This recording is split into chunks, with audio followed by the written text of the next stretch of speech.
ময়মনসিংহ তারাকান্দা উপজেলা যৌথ বাহিনীর অভিযানে 480 পিস কম্বল আটক। মোহাম্মদ আলমগীর হোসেন, বিশেষ প্রতিনিধি, ময়মনসিংহ তারাকান্দা উপজেলা যৌথ বাহিনী অভিযান চালিয়ে 480 পিস বিদেশি কম্বল বোঝাই পিকআপ সহ 3 জনকে আটক করেছে।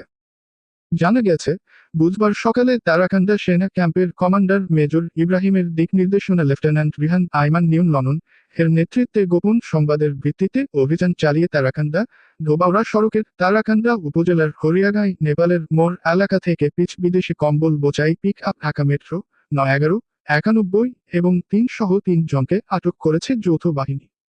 আটককৃতরা হলেন জামালপুর জেলার দেওয়ানগঞ্জ উপজেলার দক্ষিণ ভাতখাওয়া গ্রামের শাহান্ত আলীর পুত্র মোহাম্মদ আলী ২৩, শুকুর আলীর পুত্র মনির হোসেন ২২, উত্তর মহামারী গ্রামের মুজিবুর রহমানের পুত্র শফিকুল ইসলাম ২৪।